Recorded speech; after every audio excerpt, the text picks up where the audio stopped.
government shutdown continues, there are questions about what's open and what's closed. KTIV's Katie Koppel looks into how this shutdown is reaching beyond Washington and impacting one of our own.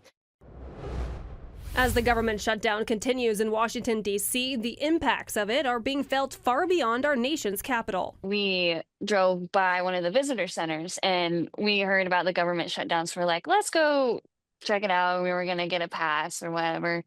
And the visitor center was closed, nobody in sight. Acacia Killian is KTIV's chief videographer. She and her husband, Cade, began their honeymoon this week, touring national parks. They arrived in Acadia National Park in Maine on Wednesday and found amenities already closed and park rangers nowhere in sight. We like to go and talk to rangers and ask them what trails they recommend and what trails are good to go on this time of year or not, and we're not able to do that. Now, before we get into what is impacted in a government shutdown, let's talk about what exactly it means. A government shutdown occurs when Congress is unable to pass the funding bills, also known as appropriations, that keep the federal agencies running into the next fiscal year, which begins on October 1st. Now, in a shutdown, the federal government must stop all non-essential functions until funding is approved by Congress and then signed into law by the president. Now, during a shutdown, federal workers are furloughed or put on a mandatory temporary unpaid leave of absence.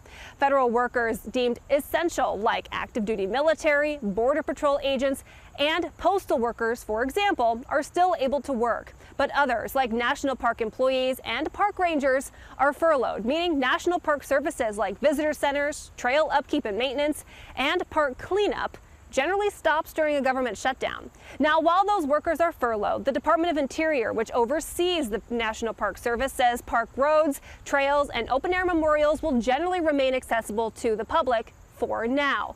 But according to the National Parks Conservation Association, the longer that a government shutdown lasts, the more amenities that parks are likely to close. And those who know the parks best will not be around to answer questions for visitors. I mean, we've hiked before, and so we understand that. But for people who have never been to Acadia or know, it can be dangerous if rangers aren't around and there's nobody there to really respond if something happens. The Killians are just beginning their 2-week tour of national parks and say they will take each day as it comes. We can go hike, but we don't know in a couple days if they're going to close it down, and then all of what we planned, we can't do it. We came all this way and now we can't go out and do what we planned. In Sioux City, Katie Koppel, KTIV News 4.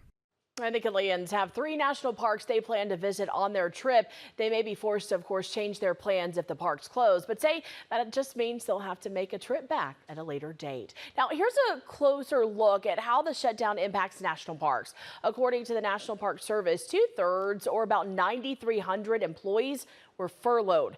National parks do utilize donations to help with funding costs during a shutdown, but those donations can only last so long. The NPS says limiting staff at the parks can lead to vandalism, overflowing garbage, and damage to natural resources. A shutdown can also discourage people from visiting national parks, which also, by the way, takes revenue away from nearby communities that rely on those tourist dollars. During a 2013 shutdown, the Park Service, under former President Barack Obama, turned away millions of visitors, leading to more than $500 million in lost spending.